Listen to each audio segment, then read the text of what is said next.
Get your kids reading and loving it with Epic, the leading digital library for kids 12 and under. Epic gives kids access to over 40,000 popular and best-selling books, plus fun audiobooks and videos, anytime and anywhere. Parents and teachers love Epic. It's fun and easy to use. Plus, Epic grows with your child. They'll get personalized recommendations that evolve with their interests and skills over time. Go to getepic.com/iHeart today to get 1 free month of Epic Unlimited. That's getepic.com/iHeart. Have you been listening to Princess of South Beach, a telenovela podcast like you've never heard it before? Here's some of the stuff you've missed so far. Gloria, we have to get you to the doctor. No, I already saw the doctor. I'm fine. No. I mean the other doctor. What? We have to check on the baby. What baby? You're pregnant with a baby. Oh, you gotta be kidding me. And why do you think your husband's being unfaithful? When was the last time he touched you? October. Oh, bueno. That's not that bad. Of 2001. Okay, that's concerning. Gloria, I know this is hard to this believe, is hard but the to people believe, who raised you but are the murderers. people who raised you are murderers. You are not a Calderón. Want to hear more? Listen to Princess of South Beach on iHeartRadio or wherever you listen to podcasts. Princess of South Beach is presented by Lincoln. Lincoln, the power of sanctuary. That time you got home from a week of double shifts and your dog didn't recognize you. Let's go. Hey, it's me. Do you want a treat? Oh! You knew it was time for something new. Let's job it up. At CareerBuilder, you can find jobs with the work-life balance and salary you want. Plus, build a resume and apply to multiple jobs in just one click. Start your search at CareerBuilder.com.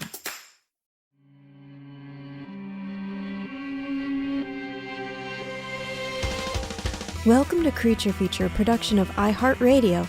I'm your host of Mini Parasites, Katie Golden. I studied psychology and evolutionary biology, and I want to believe the truth is out there, people. That's right, today we're talking about aliens! Ooh, alien noises. Right here on Earth. Does that sound paradoxical? Well, maybe you should think about whether we're the aliens all along. Just kidding, that's stupid. We'll be looking for aliens on Earth from the bottom up, aliens under the sea, on land, and in the skies. Discover this and more as we answer the age-old question, do animals really need to breathe? Spoilers, yes! For the love of God, don't hold your breath, but we will find that this answer isn't as universal as we thought. So, when you think of an alien, what comes to mind? Is it a gray, humanoid-shaped being with a big egg head and giant black eyes? Is it a little green Martian with antennae? Is it a grotesque, acid, spit-drooling, leathery monster? Our concepts of aliens vary widely and can range from being minimally imaginative, like aliens being blue humans, for example, to being wildly and nightmarishly fanciful, like H.R. Geiger's concept art for Ridley Scott's Alien. But you don't need to look to the stars for alien life forms. Here on Earth, we're constantly discovering new life, or discovering new startling truths about the creatures we've previously dismissed as being boring. Many of the strangest animal discoveries are found in our oceans. These extraterrestrials aren't very terrestrial, but they certainly are extra. Take, for instance, an unassuming, harmless little blobular fish-eating parasite that has been found to have a shocking trait that has left researchers reeling. Joining me today to have some alien encounters is producer at iHeartMedia, Joelle Monique. Hey, Katie, I'm super excited to be here, especially after that intro. I'm especially excited to have you because you are the new producer on my podcast, Creature Feature, taking over for Anna Hosnia, who has been amazing. I love her. A star in all of our lives. Yes, but I am really excited to have you on board. So it's going to be fun. Yes, I love especially these sort of out of the world. I forget the word for like Bigfoot and the Loch Ness Monster. Cryptids.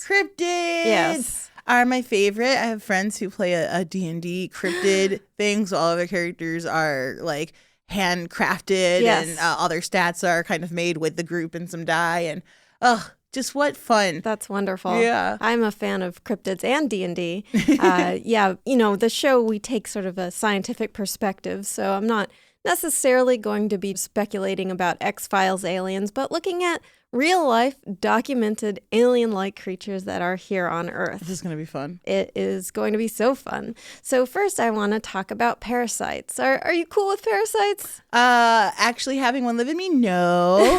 Are they cool, awesome beings that have made some great sci-fi horror creatures? Absolutely. Yeah, I think I'm on the same page as you. So there's a recent discovery of a parasite that actually does not need to breathe, which... Quoi? Yeah.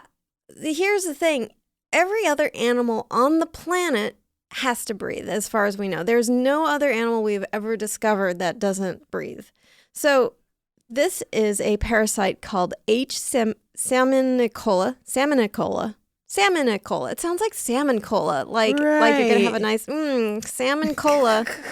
And it is actually, it is kind of a gross animal. So it parasitizes salmon. And it doesn't necessarily hurt the salmon, and it's not harmful if we eat it. It's just kind of gross. It's also called tapioca disease because they form little tapioca-like cysts in the salmon's flesh. Ew. Yeah, kind of nasty, but not like when you think of all the really devious parasites that like mind control animals or kill them from the inside out. It's really pretty benign. Yeah, truly, truly. Other than being gross, just like the tapioca disease.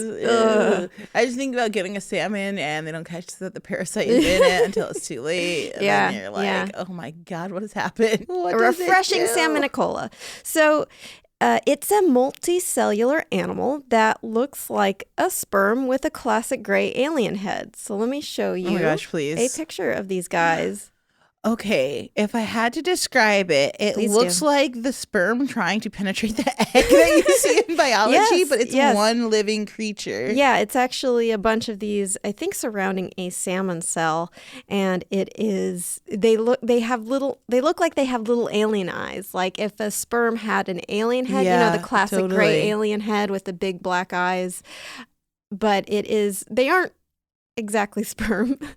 They are an animal. It's actually a cnidarian, which is a phylum of aquatic animals, which includes jellyfish, anemones, and coral. But this has kind of gone through a process of de-evolution where it has simplified its body significantly, evolving into these little sperm-like alien creatures that are entirely dependent on salmon to survive. And those eyes are not actually eyes. They are former stinger cells like that jellyfish have. Whoa. But they don't actually use them for stinging anymore. They have been modified to be able to cling onto the salmon's tissue. So they use those to kind of grasp onto tissue. Yeah, attach to it and then feed off of them. So another thing that is peculiar about H. salmonicola is that it seems to have lost its mitochondrial DNA, which is a big deal. How? Okay, so it used to have like a full body, like I assume closer to a jellyfish? Yeah, probably closer to a jellyfish. And it certainly used to have mitochondrial DNA. But now it's gone, which is hitherto unknown to happen in animals. What a strange creature. Yeah, so what that means, okay, I think I need to, it's very sort of like shrouded in this jargon, but like I need to emphasize how crazy it is because like all other known living animals have mitochondrial DNA. It is typically necessary for survival because the mitochondria is the powerhouse of the cell, as we all learned in biology. And without that mitochondrial DNA, it means the gosh darn things don't breathe. They don't have to breathe.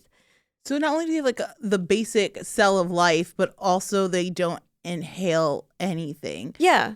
They don't. How are they still classified as animals? Like what makes them still fit into that category? Well, I mean, that's an interesting question. Our classification of things can get a little muddled. Sure. But I think in terms of it being an animal, it definitely evolved from animals, and it still, I guess, needs ATP to survive, and we'll discuss how it gets it later. But it also reproduces, and it has cellular structure that otherwise makes it an animal. But except for this thing, which seems like a pretty big thing. Yeah. Okay, wow. Let's talk about why the mitochondria is typically so important for animals to survive. Yes. So it is responsible for converting food into energy using oxygen to turn acetyl coenzyme A into adenosine triphosphate, or ATP, which is the basic currency of energy for all living tissue. Now, that sounds like super complicated, but basically it's just you eat food, it takes that food, it oxidizes these acids from the food into ATP, and then that ATP, when it's broken apart in your body, that produces energy. So like for your muscles to move, you're breaking apart ATP, and it's like releasing this energy out. Like they're like little batteries, essentially. Okay. So oxygen, to oxidize the proteins from the food into ATP, you need oxygen. So that's why most animals need to breathe. And so in that chemical reaction that converts ATP, or converts food into ATP, is also known as the Krebs cycle, which everyone hates to learn about. But no, I don't mean that. I do mean that, actually. Never mind. So all animals go through this Krebs cycle except for these little freaks. Do they have a cycle of their own? Well, researchers aren't exactly sure what's going on in these guys. So they sequenced the H. salmonicola DNA and found absolutely no mitochondrial DNA. They were shocked and did it again and still found none. And they were really confused. They looked at their closest relatives, and their closest relatives did have mitochondrial DNA. And then they, studied again, and they've concluded they just don't have it. They don't have a mitochondria. They have a mitochondria-like structure, but it lacks the enzymes necessary for the Krebs cycle, which means, again, confirming that they don't breathe. So it's thought that these mitochondria-like structures are vestigial, which means it's like a carryover from their previous evolutionary forms. Okay. So an example would be in humans. Well, it was once thought that the appendix was vestigial. Now it's thought that it does kind of maybe have some function.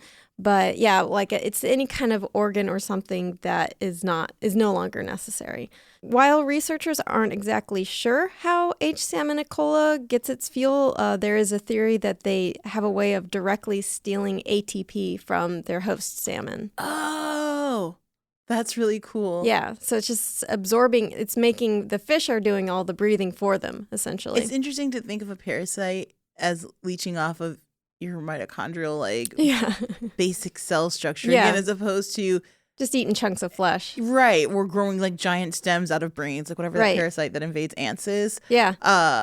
It somehow more creepy and horrifying because how do you possibly defend from that? It gets into your body in such an intimate way. Yeah. That is not super fun.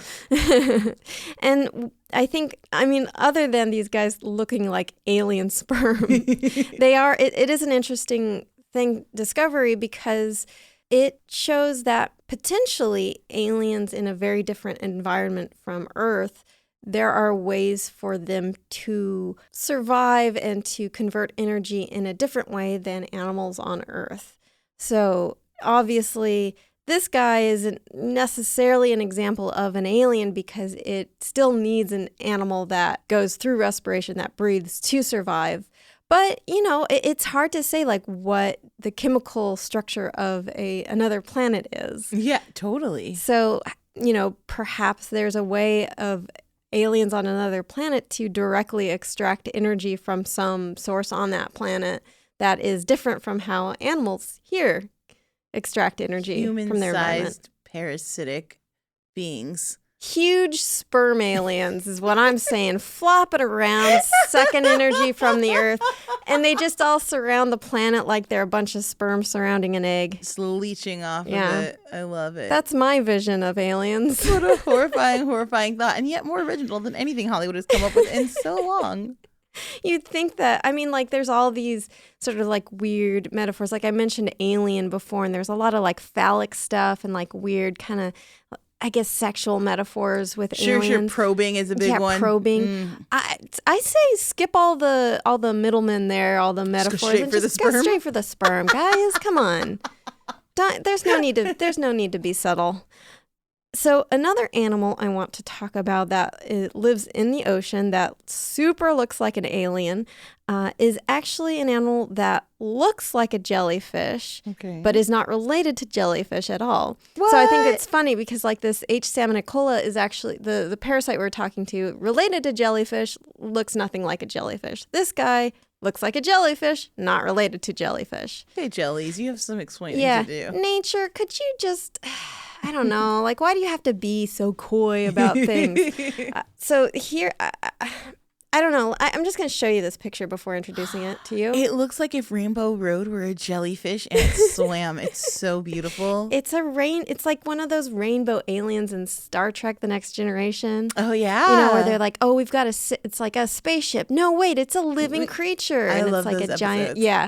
And so basically, it looks like a silky alien spaceship trailed by a long flowing veil of rainbows, and it is called the blanket octopus. And it is an octopus. What a magical name. So females grow up to be about 6 feet long, but males grow up to a little under an inch. So they're about the size of a walnut. Okay, first of all, a majestic species. Yes. This is the true 6 feminist. feet long women. Love it. Yes, exactly. So, I mean, aside from them looking incredible, like a rainbow blanket following a spaceship, their mating process is crazy. So, to mate, the male detaches a special arm that holds his sperm packet. I'm sorry we're talking about sperm so much this episode. What am I going to say? It's nature, guys.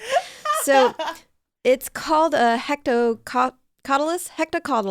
It presents this hectocotylus to the female, and the female keeps it in her mantle, which is like that sort of dome structure of the octopus, but it just like has a empty space in its mantle that it like keeps it these hectocotylus sperm packets in its like head. getting a diamond, but instead it's a bag full of sperm that you Right. keep in your head. Exactly. We're It's exactly like engaged. that. And she will keep it there until she decides to make babies, at which point the female will pull the sperm packet out of her mantle and season her eggs with the sperm like it's a god-dang salt shaker. Listen, a cookout. I love it. So Tom Tregenza, who is a biologist at the University of Exeter, describes it thusly, quote, "When she comes to need to fertilize her eggs, she can pull that arm out and squirt the sperm over her eggs like squirting soy sauce onto a fried egg." Science. Thanks, scientists, you weird horny boys. What? Just so he has a detachable arm.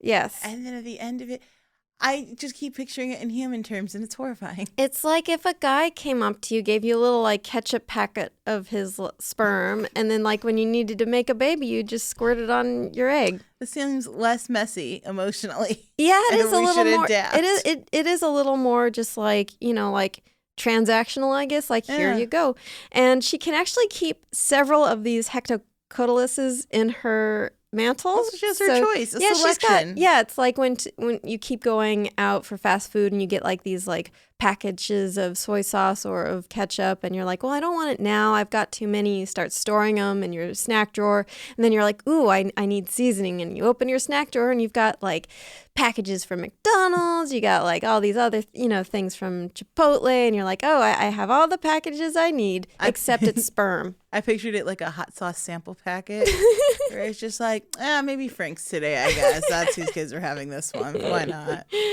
So that titular blanket of the blanket octopus has a function other than looking absolutely gorgeous. And it does. And it certainly does. It's iridescent. Here's another picture of it.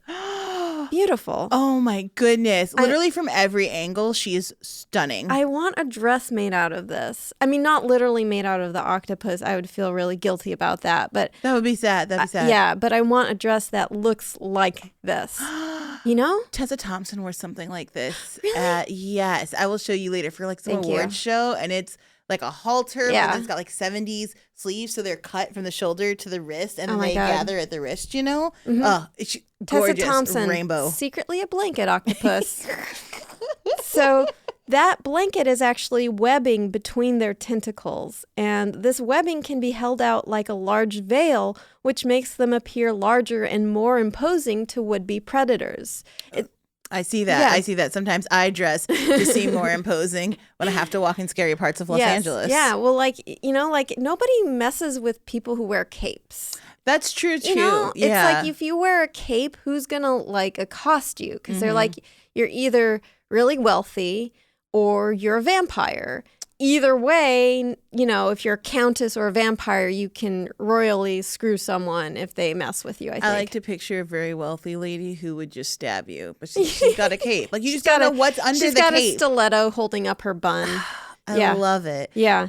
It's kind of like, you know, when you hold up, they're like when you want to like scare off a bear, you're supposed to like hold up your jacket like, go away, bear. Yeah, you make lots of noise. This blanket can also be detached as a last resort to distract a predator, sort of like how lizards detach their tails. Whoa. But it's like if finally, you know, the cape isn't working, so you like throw your cape off and you're like, whatcha? And you, like, hopefully throw it lands in their face. face. Exactly, and run get out off. of there. Absolutely. Yes. And I'm not done yet. They also have another defensive technique. So they are immune to the venomous man-of-war, which is a jellyfish-like hydrozoan with potent venom that can cause severe pain in human and paralysis in fish. And the blanket octopus, because it's immune, can rip these tentacles off the man-of-war and uses them as defensive weapons. So they just... That's yes. so cool. Yes, they use... I love a bioweapon. I know. Especially now if you think about like the hooded rainbow and the way it sort of like flows in the water, and on the side there's like all of these tentacles and it's now dangerous but also gorgeous. A symbol for all women. Yeah. I want a blanket. I know that we have superheroes that are based on animals, right? Totally. You got Spider-Man, Wolverine, Hawkman's right there. Hawkman. Yeah. You got the Catwoman. I want blanket octopus woman. Yes. Blanket octopus lady, I think. Yeah, totally. Would be her name. And her cape is this iridescent rainbowy thing that makes her look enormous, and she can use to throw in people's, like it wraps around enemies' faces and distracts them. She definitely has a giant octopus in her lair. Yes, and she's best friends with a giant blanket octopus. Yes. And she has like a big, I want to say like a big flail that's made out of stinging jellyfish tentacles. She dates a giant squid, and together they attempt to rule the ocean. Yes, and she lays a bunch of eggs and sprinkles it with sperm packets. Ew. So my last underwater alien is it's got the best name of the bunch. It's called the sarcastic fringe head, which looks like a predator mouth, you know, like from the movie Predator. Oh, really? Yes. Okay. So the sarcastic fringe head is a small fish found in the Pacific Ocean. They're sort of, God, these guys have the weirdest names. So they are a tube blenny, which, stay with me, it is part of the bleniform order of fish who live in tube structures made by other organisms. So this group of fish are called tube blennies, and the sarcastic fringe head is a species of tube blenny. Does that make sense? It does. I'm trying to think of organic tubes made by other species. So like think about an animal that has a big twirly shell, like a nautilus or something. They'll live like in the nautilus shell, or like a worm that a tube worm that makes a big tube. They'll live in that other structure. So they just borrow other structures from other organisms that make these tubes. So normally the sarcastic fringe head looks pretty doofy. They've got these big bubble eyes and weird, just really weird cartoonish mouths. Oh, wow. Okay, so his, like, your jaw connects, like, right under your cheek, but his extends past his cheek. Yes. It's weird. Yeah. Mostly his cheek is on top of his jaw, and Right. the whole lower part hinges open. That's really cool. Yeah. He's cute. Like, for being an ugly fish, he's cute. He is cute at this moment. Slightly Oh, no. less Oh, cute. no. Open his when they're mouth. territorial. Oh my God. I'm seeing the predator now. Yeah, it looks like a predator mouth. Oh, frick. That's scary. So the reason their lips look so doofy and so long, like they look like a big like cartoon fish with this like a big smile. Almost like a big clown smile with these like big like cartoonish lips. But that's because those actually unfold into this terrifying predator mouth looking thing that it's almost like a mouth umbrella, I guess. That's a good description for it. But they distend their mouth, which unfurls these two flaps, and they actually use these in territorial competition with other males. So of course they do. Deploy men. They deploy the mouth umbrella, and then they like kiss each other violently. Like they push each other's mouth flaps. So it looks like they're kissing, but they're actually like competing. And then it's a territorial display to determine who has the bigger mouth. And the one that is bigger, it's like, okay, this is how big you are. And that actually helps them resolve territory issues without resorting to actual violence. That is very creative of them. I love a nonviolent approach. I'm shocked that with all of the scary terrifyingness of the mouth that it isn't enacted for more violence. It just seems like naturally they'd be like, and then I swallowed half that guy whole. Yeah, you'd think so, but no, it's basically just sort of a sport thing where, you know, whoever's got the biggest, flappiest mouth wins. I know a lot of winners.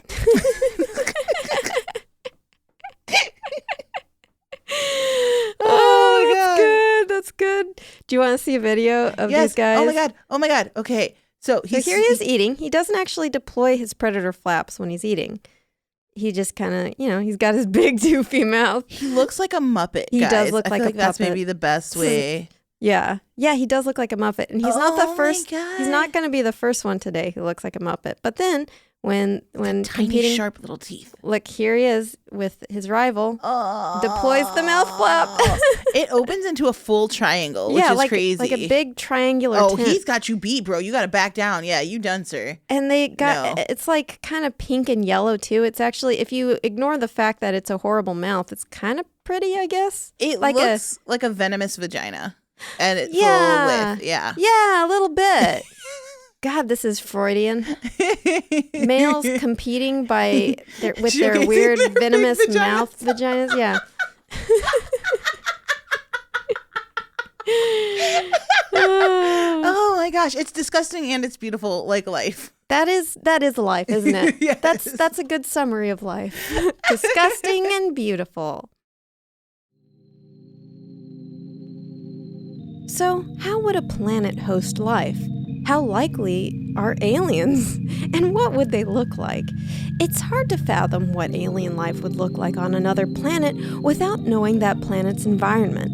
Earth is considered a Goldilocks planet. It's not too far from the sun to be an ice planet, not too close to be a barren husk, and just the right size to have a solid, stable land and water mass. We're incredibly lucky to exist. But where else could life exist? Our solar system doesn't seem to hold much hope for another planet with alien life, but the moons of Jupiter are another matter. Europa is thought to have a subsurface ocean with oxygen and water, necessary ingredients for life. Enceladus, one of Saturn's moons, may also have liquid water and molecular hydrogen, which could be an alternative source of energy for life. If life exists on these planets, they may need to be extremophiles, organisms like bacteria that can survive in nutrient-sparse environments by clinging to thermal vents at the bottom of the ocean. Or perhaps, like the H. salmonicola, they've developed an alternative way of procuring energy that is unlike anything seen on Earth. When we return, we're going to emerge from the ocean and look at some aliens living right here on our very earthen terrain.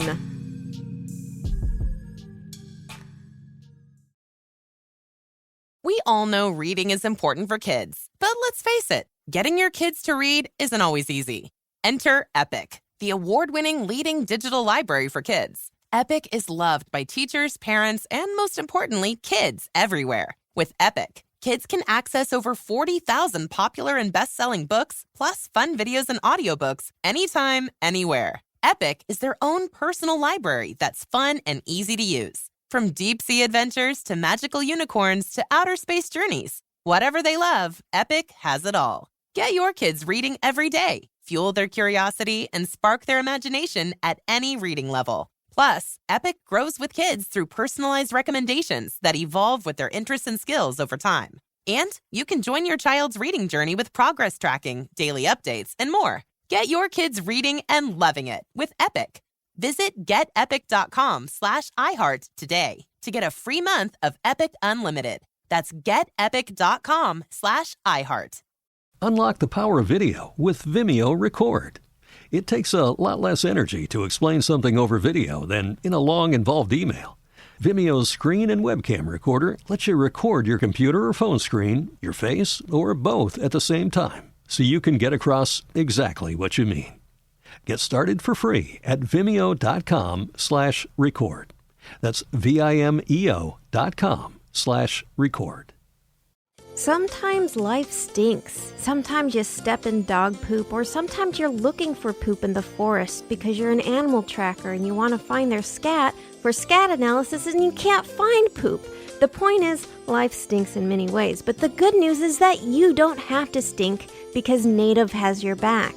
Native cares about the products you put on your body. They're about stopping the stink the right way. That's the Native way. You probably already know about Native's legendary aluminum-free deodorant, but have you tried their body wash, toothpaste, or their brand new mineral-based sunscreen? Now Native has a broad-spectrum SPF 30 sunscreen for your face and body. It's lightweight, absorbs quickly, and you can choose between unscented or coconut and pineapple.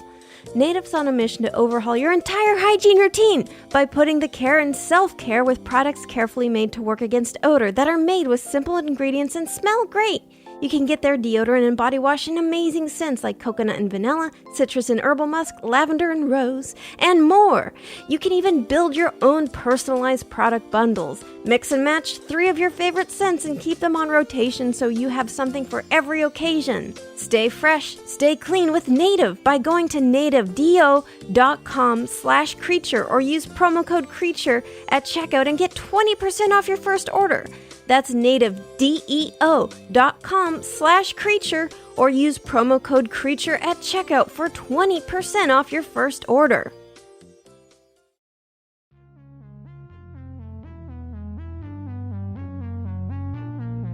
It's easy enough to find aliens living under the sea, as it's such a different environment. What about extraterrestrials?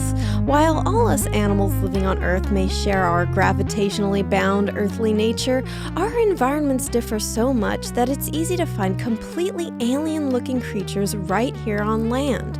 Consider the diverse biomes of the planet. The frigid tundra, the scorching desert, the grasslands full of dastardly carnivores, the forests full of devious parasites and hungry birds. It's hard to be an animal in any of these extreme environments, and the pressure to survive can create some truly unique looks. The ability to find a highly specialized evolutionary path is called an evolutionary niche. You have found a very specific environment and you've adapted to it. You have a very particular set of skills you have acquired over millions of years of evolution. So, Joelle, I want to talk to you about a little critter called the pink fairy armadillo. Sounds horrifying. The pink Do fairy not armadillo? take his child. Oh, because Because of your intros. Liam Neeson. Yeah, Yes. yes. Well, that's true. But these are actually... Now, I find them cute. Okay. That sounds like a caveat. Well, I find a lot of things cute. It does look a little bit like an armadillo that has been turned inside out. Oh my God. So here's a picture of it. Oh, but it is cute. It is cute. First of all, okay, its color scheme is like a light pink sunset with like furry white, and it kind of looks like a gopher, but then it has like, okay, is that a hard shell or is it fleshy? What's going on with that top thing? In between. It's leathery, but it's not like bone hard. It's just kind of leathery. And then it also has these like duck claw feet. Yeah. Like sort of like probably what happened between a dinosaur and a chicken feet. Yes.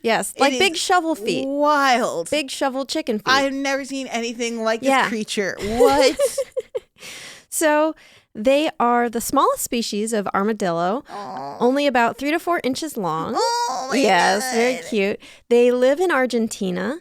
They're nocturnal. They live in burrows, and they eat insects, worms, snails, and plants. Okay. They, like you said, I love your description. That's going to be very useful for our listeners to get it. It's hard. It's so hard to describe these animals because you look at it and it's just like got a pink cape made out of flesh. Yeah, it looks soft and kind of squishy. Soft and squishy. So they have white furry bellies, huge shovel-like claws on the front for burrowing, and on top they have pink plate mail that runs from the top of their nose down their back, covering their butt, back, head, and sides. Ooh. So similar to other armadillo species, this hardened leathery carapace is actually made out of bands that allow the armadillo to curl up in a ball, and it's actually more flexible and softer than other armadillo species. So unlike other armadillos, the pink fairy armadillo, their armor is not completely attached to its body, but by a membrane that runs along its spine. Whoa. So armadillos, that body covering, they actually have actual bone under that plate mail. Like, you know, I did not know this. But with the fairy armadillo, while they do have a reinforced bony butt, the rest of that armor is actually not sort of covering bone. So it's also sort of flatter than your typical armadillo. Like your typical armadillo has that sort of, I guess, dome-like armor. Yeah. This kind of runs just along the back. It looks like a heavily starched cape, I guess. And this shell is made out of dermal scales. It's a nice light pink. It's very pretty. Yeah. It's like these bands of this armor, and it's pink. And because it's less tough than their other relatives, researchers think it has a purpose beyond protection. So it may be less about armor and more about thermoregulation, which sounds not sense-making. I mean, so that would just mean like it's helping protect it from being too cold or helps insulate the heat. Yeah. I could see it. It does seem strange to me that it is like adjacent to an armadillo, but sort of seems to have none of the same basic functions. Yeah, this is the curvy, crazy path of evolution. But yeah, it actually, so it can both help keep it cool and keep it warm in a way that Versatility. Is not very intuitive, but really cool. So it lives in the desert, shrubland that can get very hot during the day and very cold at night, especially under those burrows. So the pink fairy armadillo's armor is pink because it's full of blood vessels. Oh, of course. Yeah, which sounds weird, but like when you blush, like that's your blood. Mm-hmm. You know, like it's there's nothing gross about it. It's a cute blush. So it can actually pump blood in and out of that carapace, which lowers or raises its core temperature to achieve thermoregulation, meaning like a temperature that is healthy for the animal. Internal heater. Yeah, so by filling its armor with blood, it exposes the blood to greater surface area and air, cooling it down before it recirculates.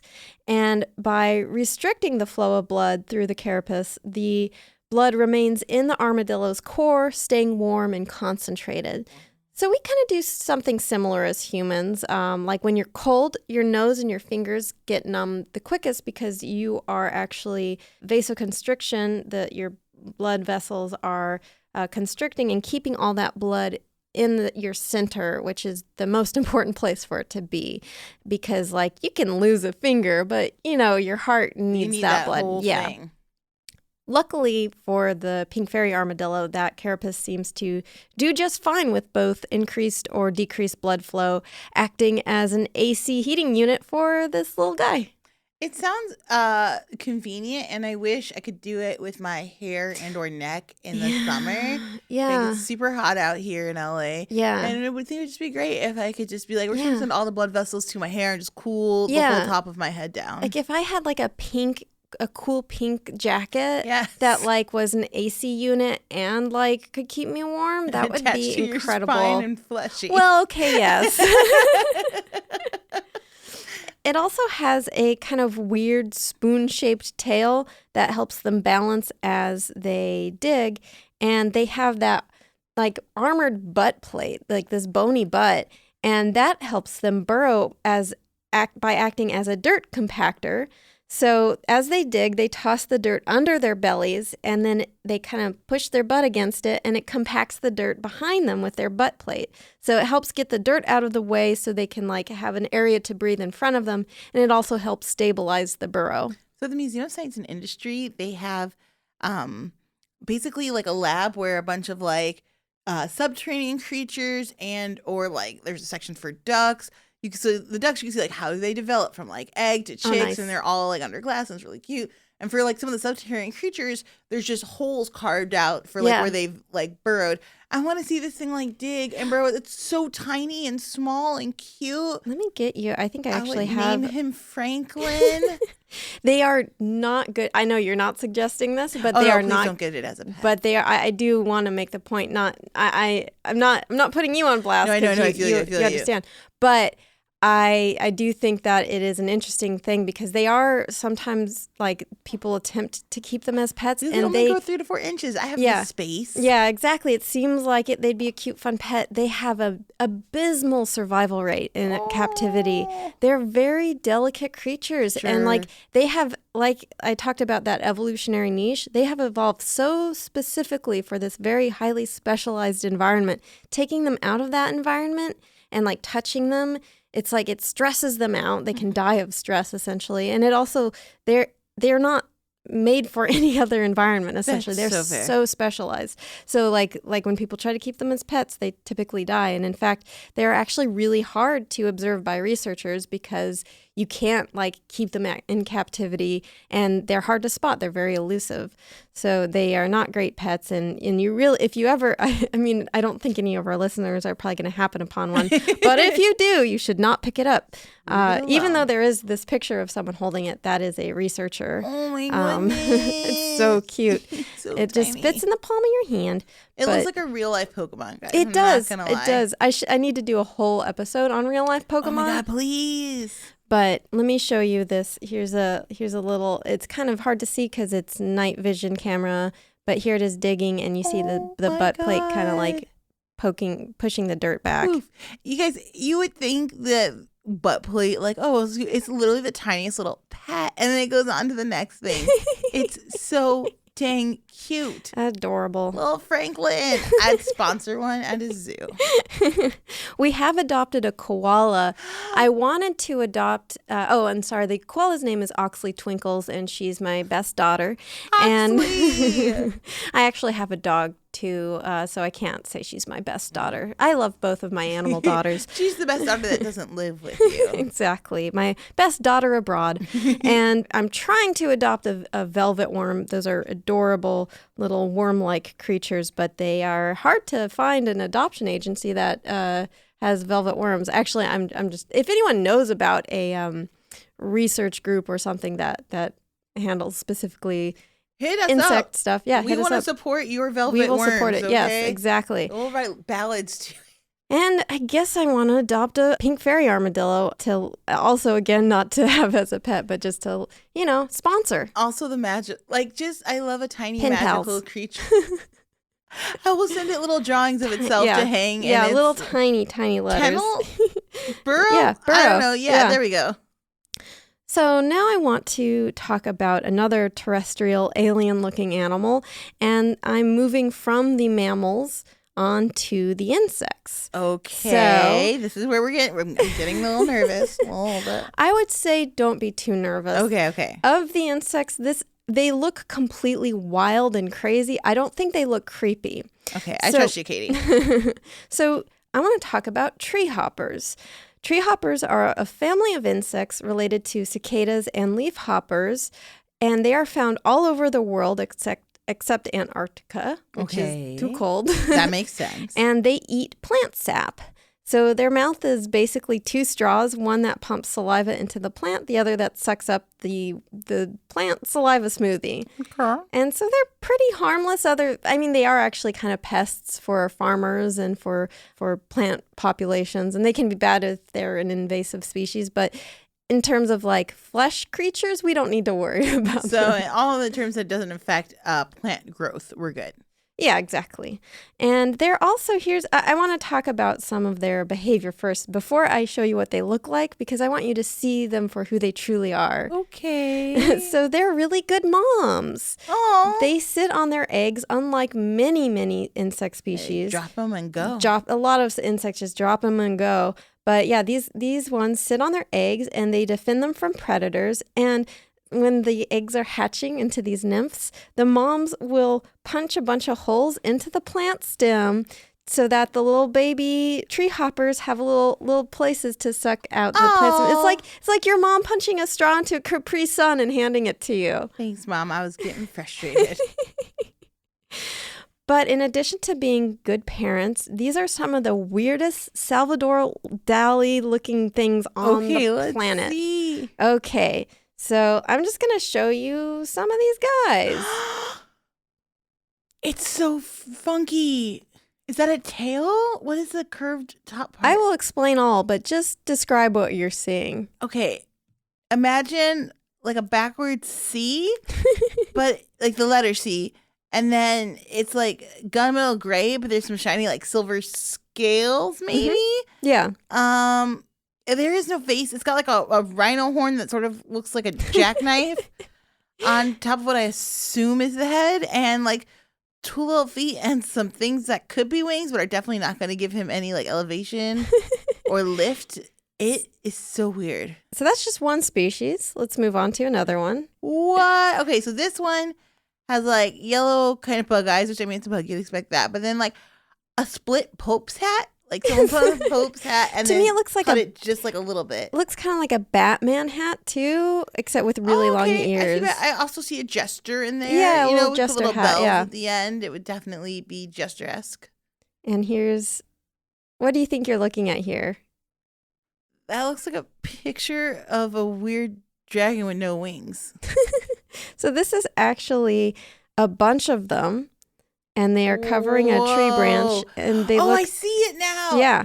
Oh, it gives me like weird goosebumps. Oh. They look like thorns coming out of the branch. Do. They're like these green thorny things with like. And then here's one of them individually. They're less scary as one, but still not something I'd want to wake up and find on my ceiling. You told me you have like a thing about swarms, so I try to keep the swarminess of this down. So yeah, it's just like a green triangle, and then this one. Okay, this is like a regal black slug. Like it's to me, it looks like a bird duty. It can also look like a bird duty. I'm seeing like a weird penguin for some reason. Here's why. It's got a white belly, but it's like all black back. Mm-hmm. But also it's got like hump in its back. It's confusing. It looks like a poopy penguin. A penguin made out of poop. Okay.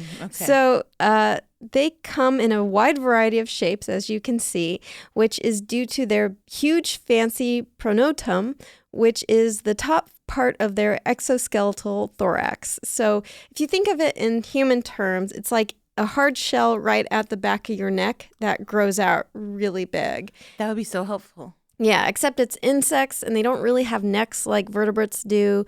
So I don't know how useful that comparison is. Does it rest just behind their head if they don't have? Yeah. It's like their head, and then it rests right behind its head, and then it's like, but it can grow like over and around their head. It's just it goes wherever it wants to go, it seems.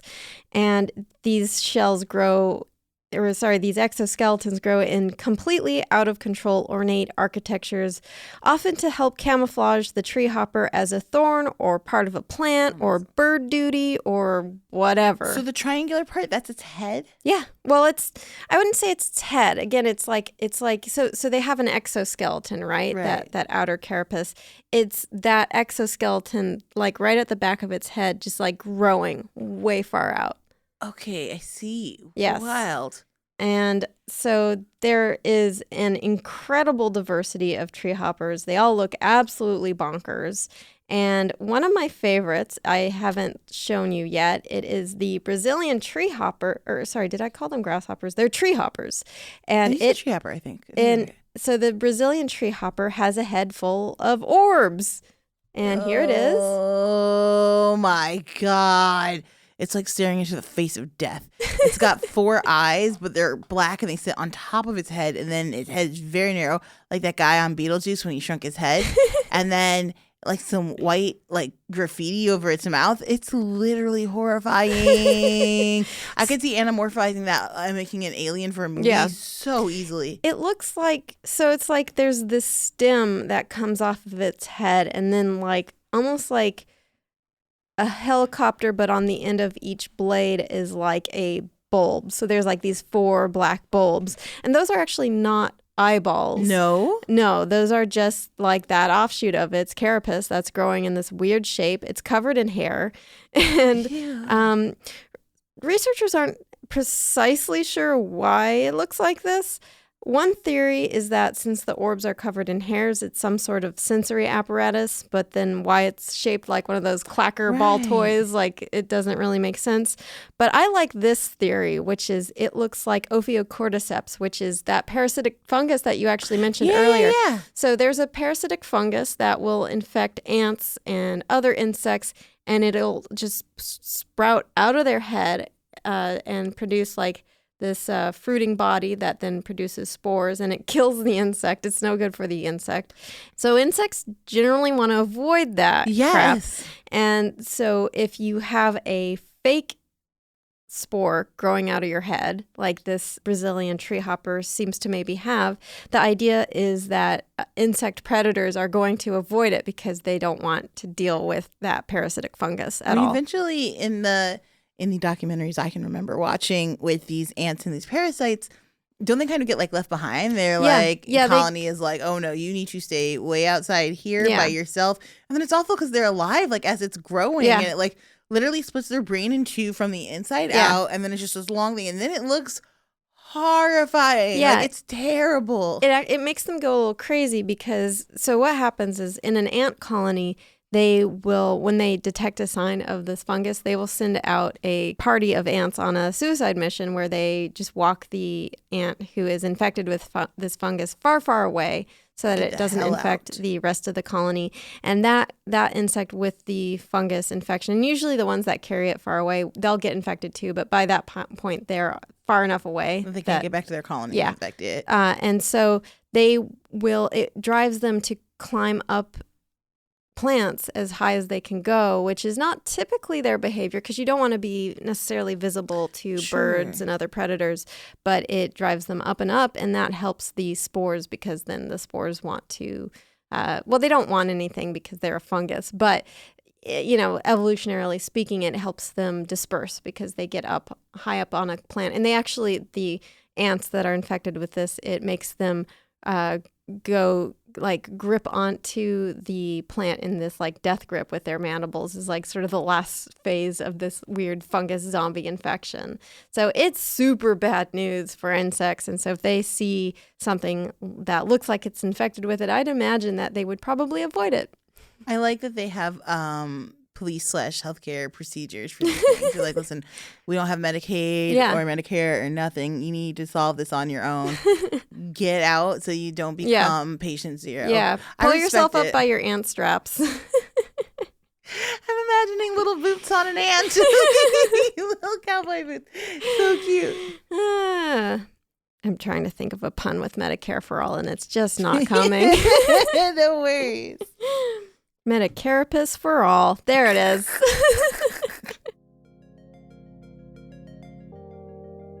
In science fiction, there are often insectoid aliens. But why didn't insects develop intelligence like mammals? One problem is that insects are restricted in size. While brain size isn't always directly correlated with intelligence, you do need at least some material to work with. And if you're an insect with only a few 100,000 brain cells compared to a human brain that has almost 100 billion brain cells, you're at a distinct disadvantage. Unfortunately, the growth of insects became stunted hundreds of millions of years ago. Insects used to be huge around 300 million years ago. Dragonflies could grow up to 2 feet long in wingspan. The high oxygen levels in the atmosphere allowed the insects to get enough oxygen in their large bodies through their tiny breathing tubes. However, their stunted size wasn't only due to the drop in oxygen levels, it was also due to the appearance of birds. When birds came on the scene, fossil records of large insects suddenly plummeted, despite the fact that researchers estimate oxygen levels increased during this time. It's thought that these predatory flying beaked harbingers of death, birds, forced insects to value maneuverability over size, the predation by birds driving them to become smaller and more discreet, adopting crypsis and camouflage like our treehopper friends. Maybe on an alien planet, rich with oxygen and lacking the menace of birds, insects could have grown larger and perhaps more intelligent. Now, the best strategy that insects have for intelligence is in numbers. Bee and ant colonies with small individual sizes but large numbers of members may form a hive intelligence that helps their survival while not sacrificing their ability to dodge a predator. And of course, there's strength in numbers. Birds, meanwhile, are masters of the skies, and though they would come to have their fair share of predators, they were luckier than insects and were able to develop greater size, intelligence, and sometimes completely bonkers ornamentation, which we'll discuss right after this break.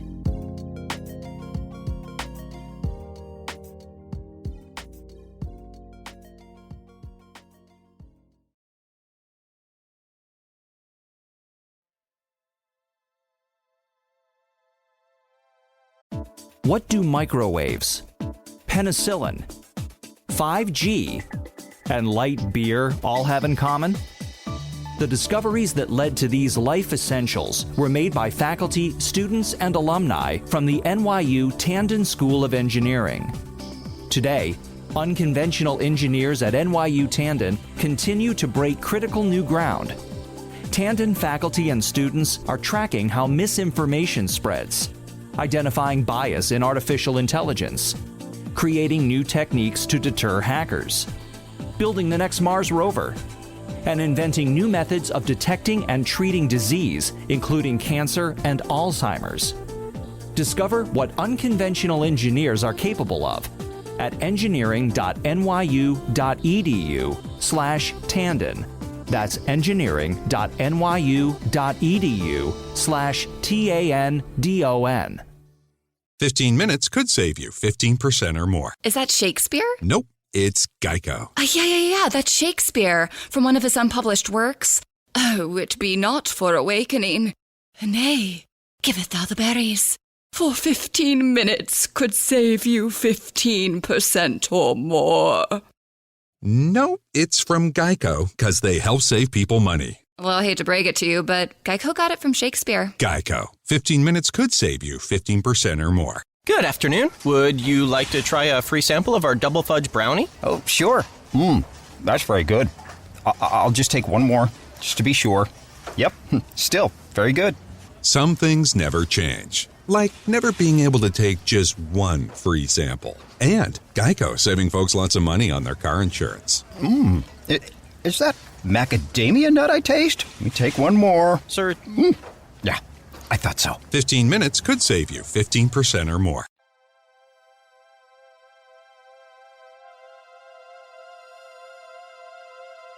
In science fiction, we aren't always creative enough with aliens. There aren't that many flying aliens. Flying saucers, sure, but the idea of an alien with wings is perhaps a step too far for it to be the main trope when it comes to aliens. But I don't see why aliens wouldn't have wings. After all, it's a trait that evolved independently in many different animals on Earth. Insects, birds, bats, and even some gliding lizards, squirrels, and fish have wings. But birds have the biggest monopoly on the skies, and some of these avians are truly alien-looking, giving us a perspective on what flying extraterrestrials might look like. I always thought birds would make the best alien inspiration for movies, because the thing is, if we look at like the aliens that have made it to movies, we're often looking at like either reptilian or humanoid, which is fair. Reptiles have like crazy jaws and like the claws and everything, things that we naturally fear. I'm terrified of birds. I think I had this conversation with you last week. And they really, truly scare me. Yeah. I only like ravens because I respect them and I understand. Like they're like, listen, we can hold a grudge. Yeah. We are called a murder. They're just like they're very upfront about how horrifying they are. They're like, they know they came from dinosaurs and they're not gonna let you forget either. Other birds are like, look it, I'm adorable. I'm like, no, like one day you guys will like just dive bomb from the sky and destroy. And then if you look at like some of the patterns of colors on their wings or designs and stuff, some of the way their heads turn, owls, truly alien. Like very creepy. I'm nervous about what you have for me, but also kind of excited. I do agree that birds are very alien looking. It is going to be my mission while you're the producer of this podcast to convert you into a bird lover. Oh my God, a task my brother will be very happy if you can do it. I am a huge bird lover, hashtag pro bird rights. But it is, I do agree though. They are horrifying. Personally, I just love that. I respect it. You respect all the creepy things. Yes. So first I want to talk to you about the king vulture. Oh my God. Have you ever seen a vulture like up close and in person in real life? I have seen them at zoos. I've never seen one just out and about. So I've been to the zoo. Again, I'm from Chicago. So the zoos in Chicago will sometimes just let their birds roam kind of free. Or they have in Lincoln Park Zoo, there's a giant bird cage that's domed. So they have a aviary that you can walk through and the birds are kind of free and throwing around there. Or they've got these very like low swooping nets so they can travel. But when you get outside, then you're like, there's a giant, like, I want to say 12-foot tall bird cage with a bunch of predatory birds in it, just looking down. So as a child, I was afraid of birds, but we were going to hit every spot in the zoo because we were with a lot of kids. So I'll close my eyes and all I hear is like the flapping of wings and screeching. And I was like, it's going to be fine. We just have to get outside. And they're like, Joelle, you've made it through the house of terror. And now you're just amongst the birds. And I looked up and huge vulture, like, you know, getting air in its wings, like flapping and looking down at me. And I was like, I can't, like, it was really that and a peacock. It cemented my fear of birds for life. Okay, a giant peacock chasing you down when you're 5? So you would say a peacock combined with a vulture would not be your favorite animal? No, Bad but news. It would be an amazing alien. Bad news. No, what have you done? The king vulture has a face like a Star Trek alien.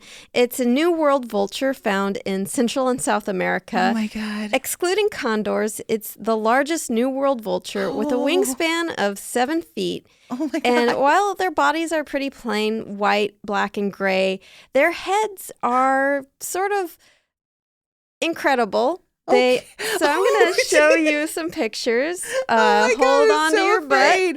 Oh, no. Okay, imagine like the beadiest turkey eye you've ever seen just staring at you. And then it's got like a gnarled thing on its beak. Oh, my freaking God. No. This is like the king of evil. But it's like a sunset though. Its head looks like a rainbow sunset. Oh no! With its like all white body and black tipped wings. I hate looking at it. Oh no! Well, I love it. This is my new nightmare fuel. Well, we have very different opinions on this bird, and that's okay. Agree to disagree.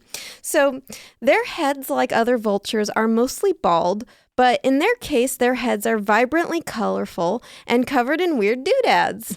So they have an orange and black beak and a bright orange wattle on the top of their beak that kind of looks like a shriveled brain. Yeah? Yeah, and then it's not a brain, it's just a fleshy growth. They have bright blue, wrinkly, bulbous cheeks with a wrinkled tube of flesh that goes from the cheekbone down the neck and turns from blue to orange and then yellow. Their eyes are bright turquoise, almost white, and their eyelids are reddish pink. Their necks are like a sunset. Purple melts into pink, which turns into orange, and finally gradiates into yellow. It's beautiful, Horrifying. in my opinion. Terrible. Their face is covered in thin black bristles, but under that, peeking through, is their skin, which is bright purple. And on the very top of their heads, they have a bald spot, which is bright pink. The base of its neck is also bare, a pinkish purple, which often shows through its chest feathers, so it looks like it has this weird bulbous growth coming out, but that's just its neck. So it is, it's an incredible animal. Of course, I understand why people fear vultures because they are associated with death and decay, but they actually serve a very important service to nature. They take care of dead bodies and they prevent the spread of disease. And they're kind of like a dead end for a lot of diseases, which they are able to fight off or are immune to. And so when they're basically eating up a dead body, that prevents that body from being a petri dish full of nasty bacteria and diseases. The circle of life. Exactly. Is so wild. But these are such they're so flamboyant.